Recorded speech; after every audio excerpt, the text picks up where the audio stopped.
Hello. Welcome everyone to the Easing Restrictions and Increasing Responsibility webinar, very serious sounding, presented by NAVA, Create New South Wales and Art Gallery of New South Wales. Thank you for joining us. I can see people are still coming in, but I'm going to get started, and so we have time for questions and answers at the end. First, I want to acknowledge and pay respect to the rightful custodians of the many First Nations lands upon which this online event will be streamed and received. We recognize custodians of country throughout all lands, waters, and territories, and we pay our respect to elders past, present, and leaders emerging today. Sovereignty was never ceded. My name is Mimi Crow. I'm meeting you today on Kaurna land in Adelaide, where I live and work. I necessarily haven't met all of you before. I started in June this year as Advocacy Director at NAVA. I'll just do a bit of quick housekeeping before I hand over to Emily Crocker from the Art Gallery of New South Wales for her presentation. We have live captioning available, as well as Auslan interpreter Nay. She's not here yet. They're not here yet.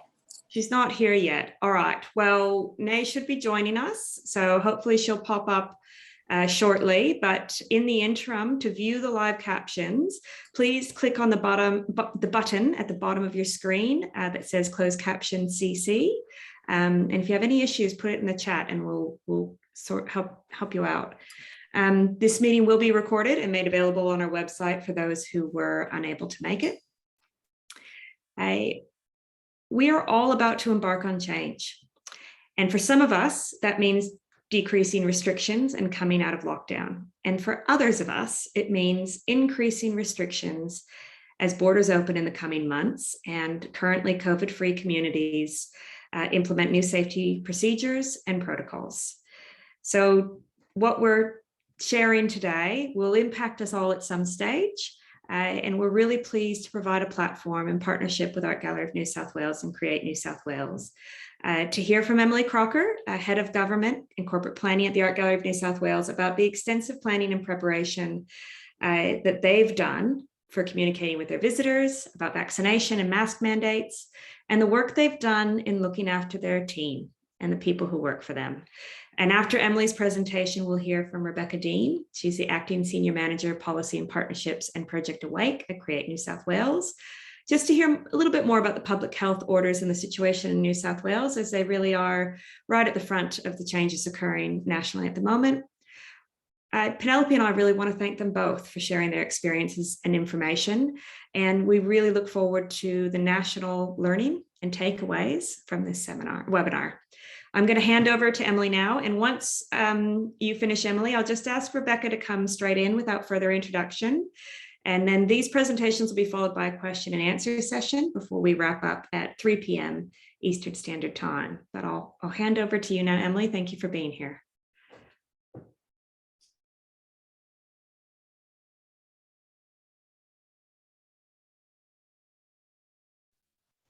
The curse of 2021 being on mute. Apologies for that, everybody. I hope everyone can see the presentation. Yes, I'm seeing nodding. Excellent. Well, hello, and thank you for having me. I'm Emily Crocker, and I'm the Head of Government Relations and Corporate Planning at the Art Gallery. I'm dialing in from Darramurrugal land in the north of Sydney today, and my main job at the gallery, as my name might suggest, is liaising with the government and managing our strategic planning. As of about January last year, I took on a fairly significant additional portfolio of managing our COVID response. So that's taken up a fair whack of my time for the last 18 to 20 months, and hope I can share some of that today. I'm going to go through sort of 3 prongs of the work that we've been doing so far, starting with our communication strategy, mostly with our visitors, but also with our staff, and the approach that we've taken to communicating to the most important people at the Art Gallery, and likewise the most important people for each of you, and being proactive about being consistent and positive in the way that we talk about our COVID reopening and the plans that we're going through as we evolve the way we operate. Then I'm going to talk a little bit about how we manage the in-person interactions at the art gallery, because that's a particular piece of work that has been, presented some anxiety for some of our staff, and the way that we've helped support them as we've reopened in, a pretty challenging time, not just for our institution, but for the whole country. And third, I'm going to talk a little bit about what I'm seeing in my work in terms of the future and the way that informs our planning, again, at institutional level, and what we can all draw on that no matter what state or territory we're based in. So I'm just going to, without further ado, move on. Sorry, this is not working. There we are. Can you see that? Excellent. So the three prongs, as I said, of our communication strategy is that we are being proactive, and that's about preparing our staff and our visitors for what's going to happen when they come into the gallery. So we manage our visitors' expectations in advance as much as we possibly can. That is mainly through our website, but through every other avenue of our communications, our social media, our signage preparation, our website, as I said, the advice and training that we provide for our staff, invitations to events and openings and other kinds of activities at the gallery, any kind of art mail or member communications. All of our emailing lists have the same boilerplate communication in it. Our front of house staff, as I said, in their preparation, our venue hire clients and our sponsors, and the scripts that we provide to our reception staff for phone inquiries, and the recording that we even have on our answering machine. So we're trying to make sure that our visitors have a really clear understanding of what they can expect when they come to the gallery, because we have found that the vast majority of the work to interact with and make sure that our visitors are on board is actually done in advance when they're planning their visit. Likewise, we have worked with our staff to prepare for the worst case scenarios, and I put an open call out before, when we found out that we were reopening, to all of our front of house staff in particular, to ask them to come back and brainstorm any questions that they thought that visitors might raise, or any kind of conflict situations that they might face, so that we could make sure that they were armed with the tools that they needed to address that when we reopened. So that, again, they came in there feeling that they had everything that they needed to be safe and to be supported. We've been really consistent with our messaging. As I said, we've got a whole lot of communications channels, as most of you do. And so we've made sure that the messages that we use have consistent language, and that they're as clear as possible and accessible as possible for all of our audiences. So we try to keep it fairly plain language wherever we can. And we make sure that we refer back constantly to being led by the public health advice and our risk assessment. So that not only confirms that we've got a legal basis for what we're asking, but also that it's based in the best expert advice on safety and keeping our visitors and our staff as healthy and well as possible. Thirdly, the third prong is being as positive as we can. Now, we're in the business of people, and we're in the business of welcoming people. And so warmth and humanity is really a big part of the way that we interact with our audiences anyway. But it's become increasingly important, we've found, over the last couple of years. Those who follow the art gallery on social media would know that we've injected a new kind of level of warmth into a lot of our communications with our members. And we've carried that through as we've reopened, because we've found that our members and our visitors respond so strongly and positively to that connection. And that has really helped in terms of ensuring that when we've reopened, that they're supportive of what we're doing to keep the gallery safe. And again, that brings us back to the idea that the visitors are an active agent in keeping the community safe. We make them feel as empowered as we can. We make them feel as positive about that. So it's not a big stick. It's really about encouraging them as much as possible to feel like they're allies in, a wider community effort. So a big part of, as I said, about our communications and clarity is making sure that we've got a really consistent message. And this is a screenshot of our main FAQ page on the gallery website. As you can see, it says what you need to know before visiting. And we treat that page on our website as a single source of truth. I really do recommend, if you don't already have this, most institutions will have some sort of communication on a public-facing resource like their website, but that is where we steer any kind of questions. So most of our other ticketing information, our emails, they direct everybody back to this one document, which we make sure is absolutely as clear and as up to date as possible. We use visual cues to really reinforce, pretty easily that that when you come on site, you're going to be needing to be vaccinated, you're going to need to be having a mask, we're enforcing distancing, and you'll have a QR sign in. So that visual element, which also duplicates the more complex messaging that follows, is really important, and it cements in the brain of our visitors that when they come in, they're going to see exactly those same signs at the gallery entrance, and so that's the path that they go through as they go through the gallery. Now, when we reopened, it was just the 11th of October, so a week and a half ago now, and we, for various reasons, did not announce that until quite close to our reopening date. That was partly a logistical issue because we were confirming what the arrangements were going to be, but it was also a strategic decision because we wanted to make sure that we had our ducks in a row as much as we could, and that we also didn't leave enough time for potential sort of anti-vaxxers or any other kind of groups to mobilise and decide that they were going to target us in any way. We also had a strategy where we mixed factual information with that warmth and humanity I talked about earlier on. And so we started out on the 8th with factual information which outlined that we were going to be reopening, what the date was, that we've missed our visitors, and then it directed again to that single source of truth on our website in terms of what the practical requirements were on site. At the art gallery, we had quite a complex message because as well as reopening and being able to go through what our exhibitions were and offer, we've got quite significant building works on at the moment where we needed to prepare our visitors for that experience as well. So that was a slightly complicated kind of piece of work, but that first email set the scene. We then followed it up in pretty quick succession with one of the social media memes that we've become pretty well known for during the lockdown in Sydney. And this was really effective. If you have a look at it, it's got, at that point, it had 700 plus interactions and a lot of shares. So we've reinforced the messaging that we're going to have public health measures in place. And it's again directed our visitors to that single source of truth. But it's also got a sense of humour and a bit of irreverence to it, where it diffuses any kind of anxiety or negativity that we anticipated could be a possibility. We did notice that there were some international experiences, especially and some corporates in Australia, where they announced a vaccination mandate and it was immediate, and they were done in a fairly straight-laced approach, and that got a lot of negative feedback. This was part of our plan to make sure that it was as warm, as humorous as possible, so that it would try and mitigate that, and it was really, really effective.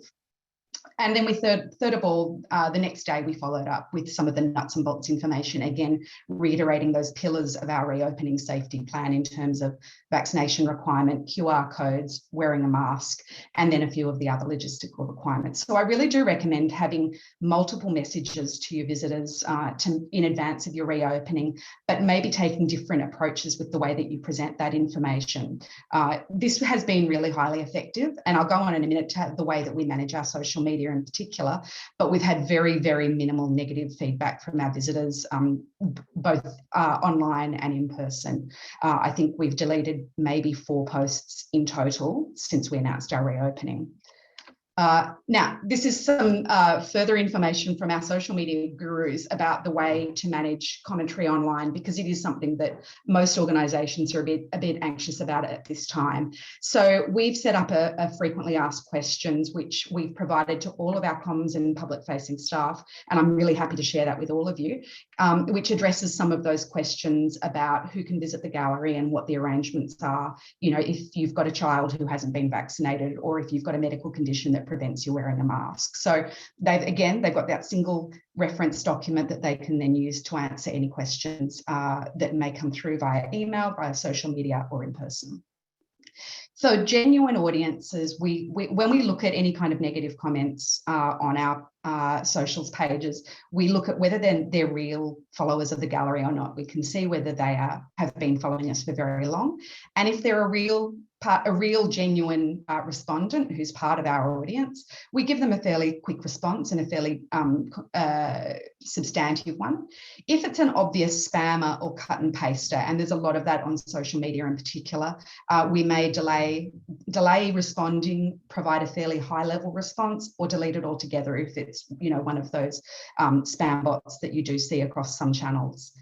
Now, this is a little bit beyond my own personal expertise, but our social media team are fantastic in terms of managing the algorithm, and their advice is responding to positive comments is a really good way to push those up on your social media feed, which reinforces the fact that your audiences are really excited about reopening, that they're supportive of the safety measures that you have in place, and that anybody who wants to try and start something online may not have the support that they are hoping for. If it's clear that the audience is widely supportive of your museum, which in our case we found that has been absolutely the case, having actual responses from your staff to those posts is a really helpful thing.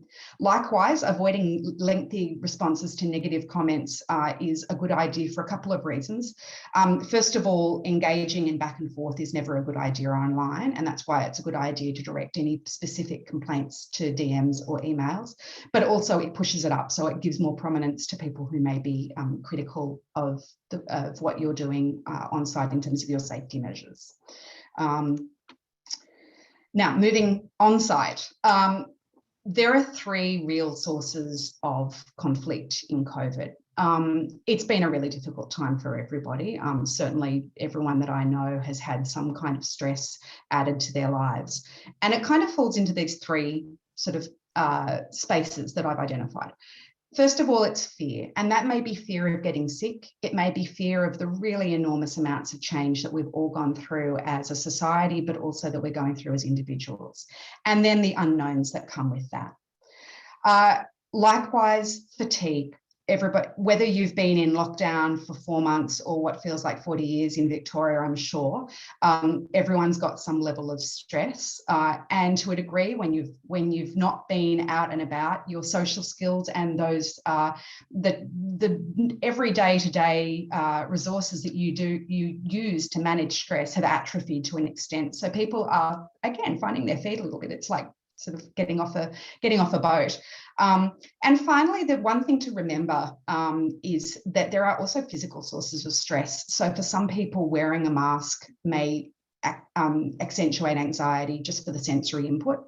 And likewise, being out and about with crowds can create a level of stimulus that people aren't even conscious of, but it elevates their stress levels. And I certainly, from a personal experience, being at the supermarket with a mask and there's beeping and there's people everywhere, it can be overwhelming, and that can then sometimes send people a little bit over the edge, even though it's not your museum that's the source of their stress.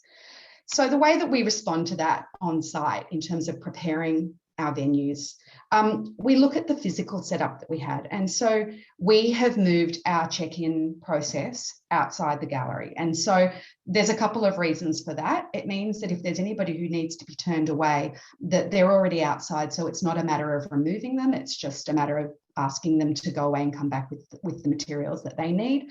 But also you're in the outside world and you haven't come in from outside into an environment where you're adjusting to the light and all of those other sort of sensory inputs that people are trying to manage at the same time. And also you're avoiding bottlenecks. So if you've got the resources in your staff to manage that outside or even in a threshold area, I do recommend looking at your options for handling that check-in process. Likewise, we use physical barriers. Well, barriers is probably not the best word, but we use physical guides to try and direct our visitors in and to make sure that we're not having people brushing up against each other and again triggering sort of potential conflicts between our visitors or between visitors and staff. We use a lot of visual clues, so there's obviously a lot of signage that's required and recommended under our various COVID safety plans, but we again at the gallery have developed signage which is as clear and as minimal as possible. So it really boils it down to those icon-based reminders of what we're requiring, and it is a very clear process that's spelled out to our visitors about what needs to happen. I recommend avoiding visual clutter. So if there is too many signs around, it can create elevated anxiety for your visitors, but also it can give an impression that perhaps things aren't under control as much as you'd like them to be. My very first visit outside after we got out of lockdown was to a pub, and they had 3 little signs which just had what you needed to present as you came in, and it gave so much reassurance because it was organised, it was orderly, and it gives you that feeling as you're coming into a venue, these are people who've got things under control. And likewise, using floor markings, again, to really subtly reinforce those distancing requirements. Even though it's not a big deal or a big part of COVID safety plans these days, it actually can be really useful to have nonetheless, because it just subtly reinforces to visitors the way that they're expected and being encouraged to move through the building. Welcoming your staff with a smile and with welcoming body language is a really critical part of that first interaction being a positive one, where they feel really good about the process that they're going through with sharing this information, which is, for some people quite sensitive. Again, we've armed our front of house staff with key phrases where they know that this is the way that they greet their visitors. It's a big smile. Thank you so much for checking in. Thank you so much for coming back to the gallery. We're really pleased to have you here. Can I just help you get through these processes? And it's all about welcoming and assisting and encouraging them to have a good experience with entering our space. We use our visitor hosts as the first contact point. The gallery, being a larger organisation's got, reasonably strong security presence, and we rely on our security guards only if we need to escalate a situation, if it's become quite serious. We're 11 days in and we haven't had that yet. So again, it just shows that if you use that welcoming approach and you manage that entry chain, it can be a really good experience for your visitors. We've also armed our staff with a couple of reference documents. And again, I'm really happy to share these. Again, these are the frequently asked questions. We've got a copy of our COVID safety plan, which is required by law to be able to be presented to health inspectors or police. But also that's a good reference in case there's somebody who raises concerns about the rules that we have in place. Our staff can refer back to that and they can show this is the reason that we need to do this. And we've also got hard copies of the official proofs of vaccination and exemptions that we're allowed to accept. The one thing that we have encountered is a handful of people who may not have had the appropriate proof of vax, and being able to show that these are the particular proofs that we can accept has been a really helpful resource for us. So I'll share copies of the New South Wales versions later on, and I'm hopefully there'll be the similar things in other jurisdictions and in due course. We've equipped our staff with a frequently asked questions document. Before we reopened, we did a walkthrough and we actually role played what a vaccination check would look like, so we could identify, make sure that everything was a good experience. And we also worked with a couple of outside friends of the gallery who again went through that process with us just to make sure that it was completely foolproof. We've got the sample proofs of vaccination, and really importantly, we offered our staff extra PPE. Now, the reason we've done that is we've offered them N95 masks, which have that extra bit of protection, and also the use of face shields if they need or prefer. We do have obviously accessibility considerations with some of our visitors who are hard of hearing or have other conditions. So the face shields for staff who choose to use them can mean that they can lower their mask to communicate with the visitor and feel that there's a little bit of extra protection. So that was welcomed by our front of house team. So it's something worth considering for you as well. Now, before I go on, I just want to say that we've got a lot of information here about in-person conflict. A lot of this is what we would use in the gallery anyway for any kind of conflict. We find that it's a really happy place for the majority of the time. So I don't want the fact that this is all about managing conflict to suggest that reopening is a hostile or difficult process. As I said, we've had a very, very tiny number of, and they're not even incidents, it's just issues where we've had to have a different response from a visitor than otherwise. But these resources are really important for your staff, again, to make sure that they feel supported and that they've got the tools they need to respond to a difficult situation. So when you're dealing with any kind of conflict, body language is a really important thing. And so we encourage our staff just to take a step back so that they not only are not in the visitor's immediate bubble of space, but also that if something escalates, that they can remove themselves a bit more easily so that they're less at risk. We encourage our staff to keep their gestures fairly minimal and to avoid gesticulating, which might increase somebody's stress levels, and to have a fairly relaxed posture. And that relaxed posture doesn't just help communicate a relaxed vibe to the person that they're talking to, but it also helps that person stay calm themselves. And so again, we talk about slow breathing and keeping a level voice and reassuring yourself using self-talk that I'm calm, this is something I can manage, and I'm supported. We encourage our staff to listen first. It's really important that any visitor feels that they have been heard. And that also gives our staff the opportunity to just take stock, work out what's going on, and as well as listening to that person, they can work out the best next steps. We also discourage, although it's counterintuitive for some people, we discourage multiple staff from coming and joining a conversation immediately, because that can overwhelm the visitor and escalate their sense of feeling negative or feeling that they're being ganged up on, that kind of thing. So we try to keep it just one-on-one and then try and diffuse the situation and bring in somebody if absolutely necessary. We encourage our staff to use active listening techniques to show that they're hearing the person and that they're actively engaging with what they're saying. The most important thing, as I said at the outset, is to have that human connection with our visitors. And if somebody's agitated, the best way to diffuse that is to use a bit of humour, to use a human connection, and to invoke that empathy, because we're all going through stress at this time. And so I think acknowledging, and certainly with my interactions with visitors and stakeholders, to acknowledge that we're all going through something pretty tricky and pretty challenging is the best way to diffuse the us and them kind of sensation that some people might come in with. And finally, our staff are really focused on offering assistance. So our beautiful visitor experience team have a stock of face masks that they can offer for a visitor who may have turned up having forgotten or chose not to wear a mask. They can just gently offer one.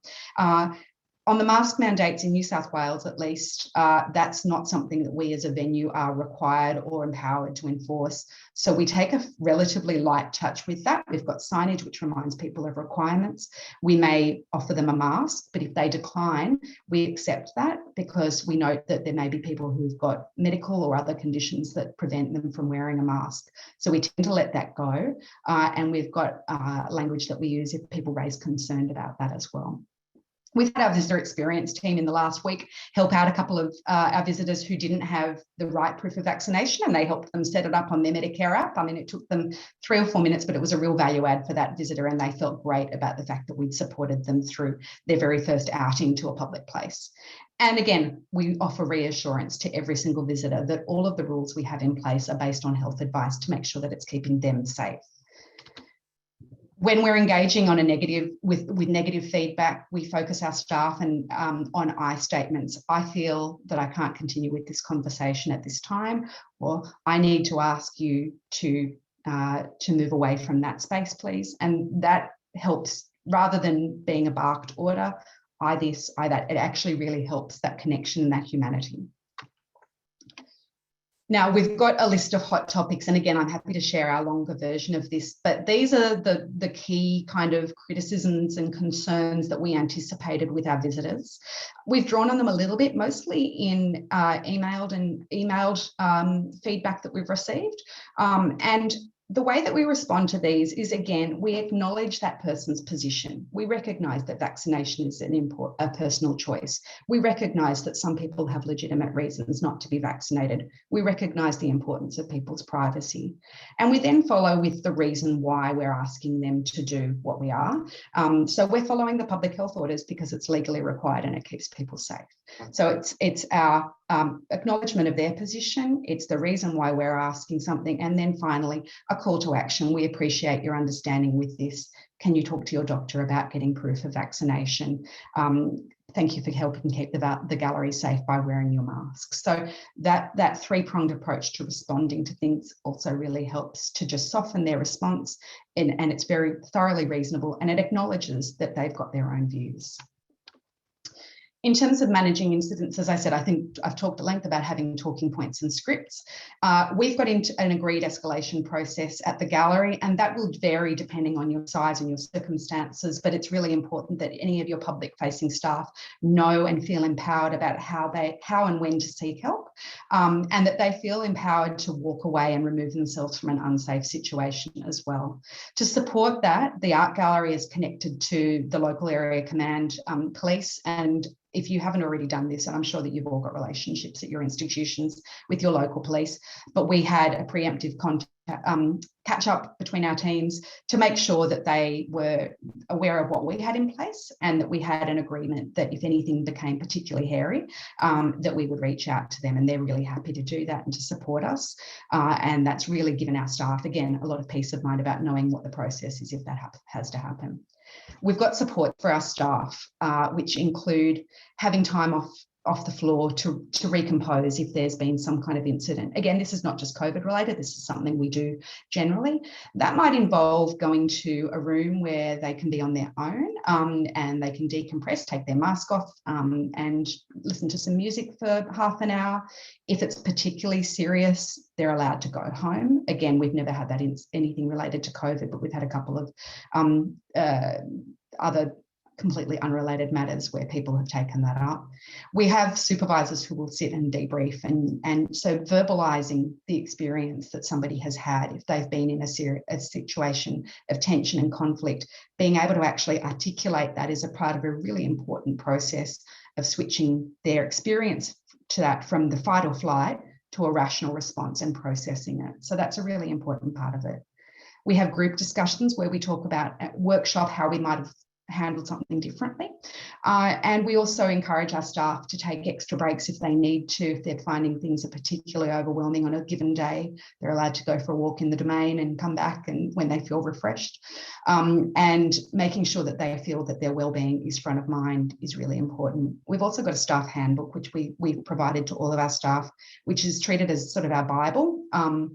It's got every single piece of information about what's going on at the gallery with COVID management, and that helps our staff really feel that they're safe and that they're supported and they know what the processes are. Again, I'm really happy to share that with all of you. It's specific to us, but it may be useful for you to refer to. And then, of course, if things get really tough, we've got an employee assistance program at the art gallery, and there's other resources like the Support Act helpline, like Lifeline. There's a whole lot of resources at the moment which are available to help people through. I'm just going to touch on this really quickly, and it's more that so that you can have a copy of this as a reference. These are the 3 forms of accepted proof of vaccination in New South Wales. It's digital forms on the Medicare app, Service New South Wales app, or in your smartphone wallet, your printed version of the digital certificate or immunisation history statement, or the successful Service New South Wales check-in, which kicked in last Friday and has been a huge game changer for us. So that's been a really big part of our successful reopening. And it's important for us to note that medical exemptions are only allowed to be the ones that are on your immunisation history statement or a couple of other approved forms. Possibly the most challenging situation is where you may have a visitor who's got a letter from their doctor, which may not be acceptable. So again, getting ahead of that with your communication on your websites and other formats is really a useful thing to do. This is a resource I set up for our visitor experience staff when we reopened, and it basically just walks through what the different validation aspects of the Service New South Wales check-in app are. When you first look at it, you may not necessarily realise the different ways that you can confirm that it's legitimate, but this has been an important, again, in those very early days of reopening, it was very helpful for our staff to be able to know, well, this is what I need to be looking for to make sure that that is a valid proof of vax. This is the Service New South Wales version of the proof of vaccination and proof of medical exemption. I had put together a slightly more dodgy version prior to this being released, which our staff used and had printed out. But I strongly recommend having this printed out at your front desk so that it's a reference point, so that if you've got visitors who have concerns, you can point to that and say, well, these are the ones we're allowed to acknowledge. Again, this was a resource that we provided for our staff, just again, walking them through what they need to be looking for, making sure that you've got a signed and numbered medical contraindication certificate. And that's really the resources that we've been providing so far. And I would say that our reopening has been really a lot smoother than we expected. We expected more negative feedback from anti-vaxxers, having seen some pretty horrible videos, like I'm sure you all have, of little vigilante actions in cafes and particularly overseas.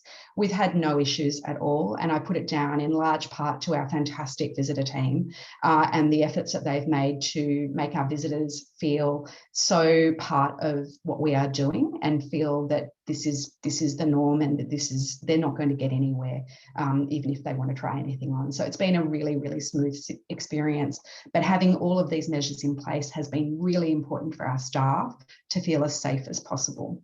Going back to the communications techniques I talked earlier about being proactive, we've really said to our staff, you've got this, and we've made sure that they know that they're backed up by the public health orders and by our policies. And in terms of the positives, we learned from the overseas experience, and the huge vaccination rate that we have in Australia and will increase in New South Wales at least, and growing across the country, is a really huge plus. They've got a lot of comfort that the majority of people who are out and about are not only are they double vaccinated, but they're really supportive and they're not going to cause problems, and it's not become a political issue in the same way as it has in some parts of the world. And most importantly, they're really excited to be back. I can't begin to tell you how much our public-facing staff in particular have been excited to come back to the gallery and to see people again and to be doing what they do the best. And so making sure that they feel, again, supported and empowered and equipped to do that as well as possible is really great. This little map is a coverage of where all of the states are at the moment. And the reason I'm sharing it is showing that we're all in a slightly different position depending where we live and work. But we're all going through change, as Mimi said at the beginning. We're all going to be going through varying levels of either easing restrictions in some states or increasing restrictions in others. And I noticed that Queensland has signalled that they're going to bring in some venue restrictions from December when they start opening up to the rest of, to New South Wales at least, and to Victoria. And I would expect that you're going to see something similar in some of those other states of Australia as they start to look at opening up.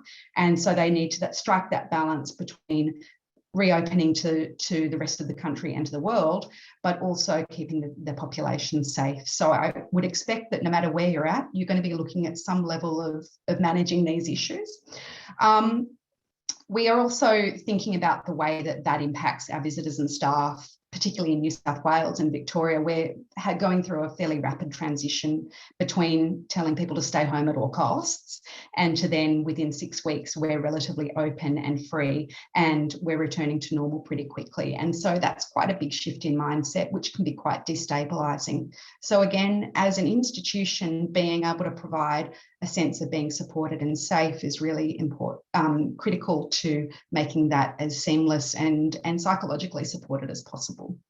I think that's really all that I wanted to cover off on. I'm seeing some questions flick up, so I might just quickly just say that I've got some useful links, and again, I'll share this in the presentation, and I'm very happy for you to contact me if anyone's got any questions that pop up afterwards about how we've done things at the gallery. Really happy to share and care and all that kind of thing.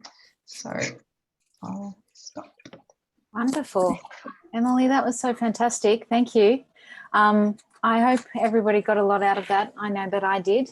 I might just throw to Beck Dean, who's here from Create New South Wales, who was going to say a few things, and then we'll jump into questions. Hey, and I don't want to take up too much time, streaming in from Vidigal land here, just because that presentation was so fantastic, and I'm sure you have a lot of questions about that. But I just wanted to sort of point out a couple of things that might be useful for us. And I think, as Emily has described really well, and especially around Australia, everything's very different.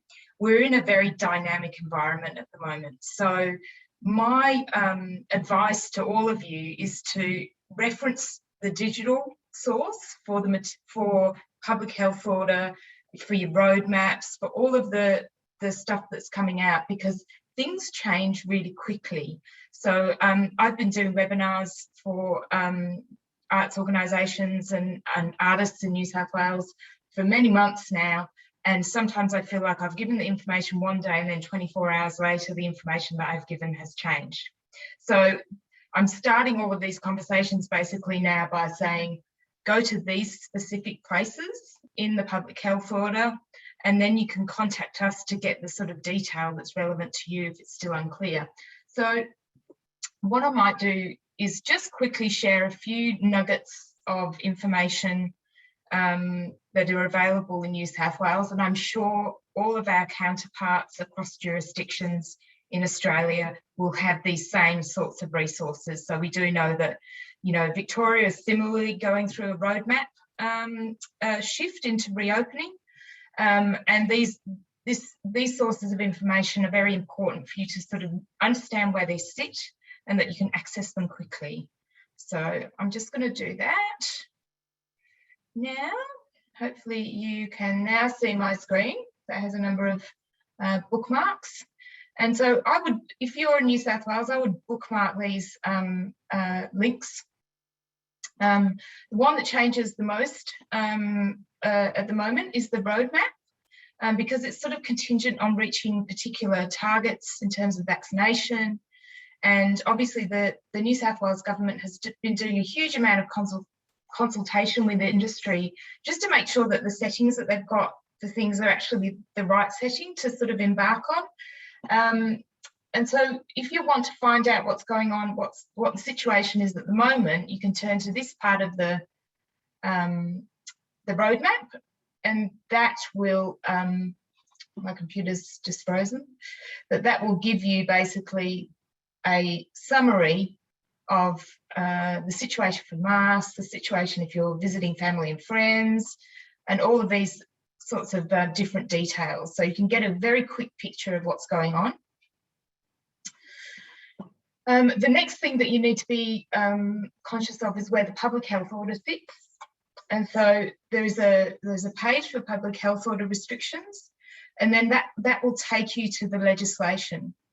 And so as you can see, there's a number of public health orders in force at the moment, but the one that we are looking at in relation to our venues is the general order. And as you can see, this is the order that's just been in place since the 11th of October, and it's been updated 6 times since then, republished 6 times. So it is important, if you want to sort of stay on top of what you can and can't do, that you know where these things sit. And the great thing about the public health order, at least in New South Wales, is that when you download it as a PDF, it's an interactive PDF. So if you want to find out a particular thing within the order, you can click on it and it will take you to that setting. It's also searchable. So if you want to find out anything about masks, for instance, as I've done here, you can search for fitted face coverings and see what the order says about that. Or you can see what the order says about singing. I get asked a lot about singing. And so I can very easily go, what's the situation for singing now? I can find out all of that information by doing that search.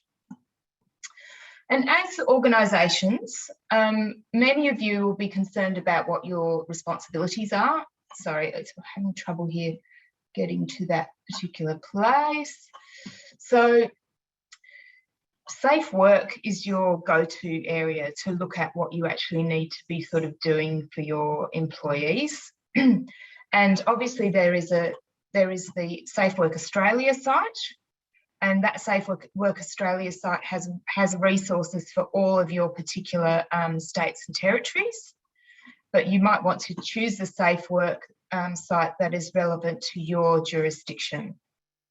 And you can find out what your responsibilities are as an employer, and if you're a worker, you can find out what your employer's responsibilities are to you to keep you safe in your environment. And basically, you know, with COVID-19, it's really about creating a safe environment in your workplace in relation to vaccination and those kinds of mask wearing and those kinds of things that are relevant to COVID-19. Another really great tool, just quickly, that New South Wales Health has produced is a contact risk assessment for community and workplace settings. Now, this is a piece piece of information that's been really useful to me in talking to members of the sector who are concerned about inviting unvaccinated people like children under the age of 16 who are in that sort of higher risk category now into their theatre spaces and gallery spaces, etc. And so this risk assessment provides two main tools to assess risk in your environment. And it's based around close range activity between people and a time and space risk consideration. So I'll just take you down to those really fast now. And I'm very happy to sort of send all of these links onto Penelope and everyone, or just feed them into the chat as we go. But basically this kind of shows the risk for unvaccinated people at the moment. So if you're in direct physical contact with someone that has COVID-19 during their infectious period, you could be classified as a close contact. And so that in New South Wales means that people have to self-isolate for a number of days until they return a negative test. So obviously that has implications for your staff as well as people coming into your venue. If you're a fully vaccinated person, you'll only ever be classified as a casual or low risk contact in those same close contact situations. This second table shows the risk in terms of time and space. So if you have a small space under 100 metres squared and you're doing an activity with people that is over 15 minutes, and some of those people are unvaccinated with partial or no vaccination, they would be deemed close contacts within that situation. But as you can see, if you're fully vaccinated, you fall into these low risk and casual risk sort of contacts. So that's been really useful, particularly for, I know it's not particularly relevant for NAVA, but there are a lot of organisations at the moment in performing arts that have huge amounts of requests from the community to bring back, you know, Stedfords and other forms of dance for young people, but it does require those young people to be squished into a space together and they're unvaccinated. And so this tool gives them basically a resource to kind of go, maybe this is not a good thing to do right now. So I just wanted to take you through a few of those resources. I'm very happy to answer questions, but I don't want you to lose the value of Emily's talk just now. So I'm very happy to hand back over for questions. Great, amazing. Thanks for that, Beck. A really useful few tools there for everybody. There are a number of questions and we've got 13 minutes, so we're going to smash through them. One question was for the art gallery specifically, which Emily was just about welcoming vaxxed and unvaxxed after December 1st. And I guess that's probably of interest to the galleries who are not in an area that is mandating just yet. Yeah, so yeah, thanks, Penelope. That is on the roadmap for that 1 December in New South Wales. We have not made an announcement in terms of our audiences or our staff for that matter just yet, because we've noticed in the last few weeks, as Beck has said, when there's been feedback from industry and from the community, that the roadmap has been tweaked a little bit, and having seen the international experience, I would not be surprised if there were some further tweaks to what those settings are. So for those who aren't aware, from 1 December in New South Wales, they're looking at lifting the QR check-in, the mask mandate, and the vaccination mandate all at the same time, as well as moving from 4 square metre rule to 2 square metres. That's quite a lot to be happening in one go. And so we just, so that we don't make undertakings to our visitors and staff that end up being changed, we, again, trying to be consistent, we have our messages to our visitors and to our staff have been that we're going to be led by our public health advice, our own risk assessments and our visitors' needs, and so that we're going to be making an announcement closer to the date. So it's it's 6 weeks away. I mean, 6 hours is a long time in a pandemic. So we're going to be reassessing that next month and making announcements. So is 6 minutes, which is a little bit more than what we've got left now. The next question is, how does the QR code work? Does it notify the staff of the vaccination record? Certainly the New South Wales is fantastic. You check in using the QR code and it pops up saying whether your vaccination status is confirmed.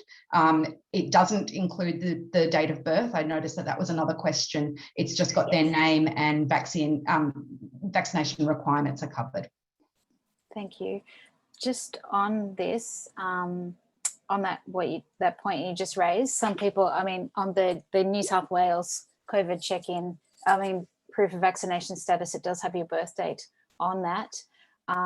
Some people are sensitive about their date of birth being known. Do the Art Gallery in New South Wales have measures in place to protect privacy around that? Yeah, so as I said, when if they're on the screen, sorry, here you go. I was just going to say, if they're using the Service New South Wales app, we don't see their date of birth at all. So that's why it's a great tool for us to be directing people towards using. It's incredibly quick and incredibly user-friendly. So if they just import their data from Medicare, it's easy, and there's no, they've dealt with a lot of those privacy concerns. It's fantastic. That's great. And that was in your, yeah, okay, that was in your notes that you shared, because it's not in, when you use it in the wallet, it does have your date of birth on it. There's a question here about, I think that was from you, Janet, about targeted advice for not-for-profit incorporated associations with no employees, only members. I'm assuming that you're a gallery with volunteers, is that correct? Sorry, that's my new vacuum cleaner robot that I've just kicked. Should I say that again? Do we have targeted advice for not-for-profit incorporated associations with no employees or members that are only members? I think if you're classified as a volunteer, you can still use the resources that are available through Safe Work. That is my understanding. Yeah. Did you? Perhaps, I think that was that Judy? Yes. If you have some other questions, Judy, you can message us after the thing. You would have got my email address when you registered for the thing, and we can send you some further information. Everyone's commenting on our vacuum cleaner. So funny. It's a new member to the family. We haven't bonded quite yet. I had a question here from Off the Curb Gallery. Consuming drinks at the openings. That's right. So does anyone have any information on that? That will be in your specific public health order from Victoria. So once that is produced, that information should be in there. So for New South Wales at the moment, patrons need to be seated while consuming alcohol, and that is likely to change. But those are the conditions currently if you're indoors. If you're outdoors, I believe that you can be vertical while consuming alcohol, which is the term that they're using, which I think is very funny. But yeah, at the moment, you'd need to be checking your public health order as it's produced. I think, I think 2 points that both Beck and Emily have brought up are so complementary, which with Beck, making sure that you bookmark the links direct to where the public health orders are updated. And Emily, just ensuring you've got a consistency around your social communication and when you communicate. And I think while we like to be prepared, the reality is at the moment that these directives, you really do have to check even on the day of the event to make sure there haven't been any changes. And that you've got a clear plan for when and how you're going to communicate to your guests, no matter what changes. And I guess those two things really work so beautifully together. Great. Thanks for answering the question, guys. Welcome. Do we have any other questions?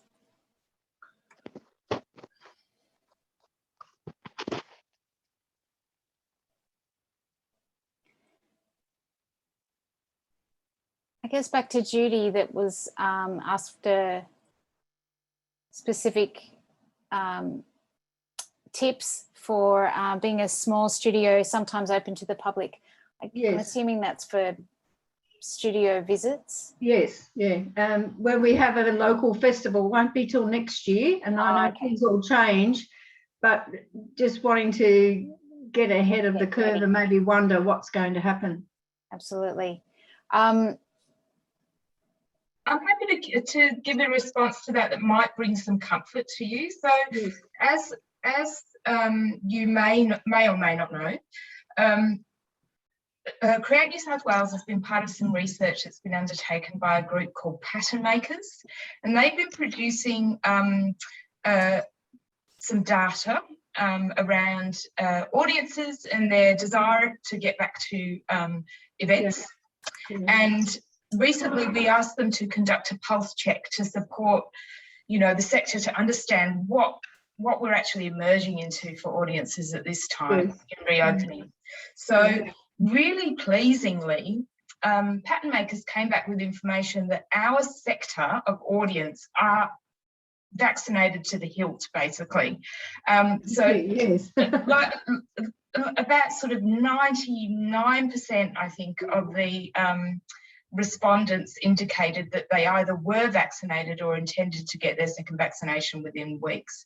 So it was a really sort of a very, very small contingent, and I don't even think it was 1% of people in it that were sort of asked these questions at this time. So I think it just kind of shows that we've got a really conscientious sector. They really want to get back to a safe, way of experiencing art and culture again. And so I think the weight of, obligation is around that cohort of people who are ready to return. They're doing everything that they can to return. And so I think the concerns that we have about people being challenging in that working environment is probably down to a lot of fear and anxiety on our own part. But I do feel like, obviously, when you open your space to anyone, you sort of run the risk of them doing anything to you. So, yeah. Yeah, our position would be not till early next year, or maybe, probably not till early next year, would be a local arts festival in a regional area. So it'd be general public coming in. Yeah. And I know things will change many, many times between now and then. We're just trying to kind of read the feeling of it is now. And I understand that the arts community mostly are pro-vaccination and do prescribe to that idea and do support it. Yeah. But we would, and like there would be other small regional festivals happening through summer when it all opens up, and just trying to get our head around what things we might have to think about. Where we don't have meetings very often, we need to plan very months ahead, and there's not many of us, but there'll be hundreds of people wanting to come and visit. Judy, where are you? Illawarra. Okay, so just don't hesitate to give us a call at Create New South Wales. I'll give you my Okay, direct line and my email so that you can call Thanks, Beck. closer to the time. But very happy to assist with any information that you might need. Okay, thanks, Beck.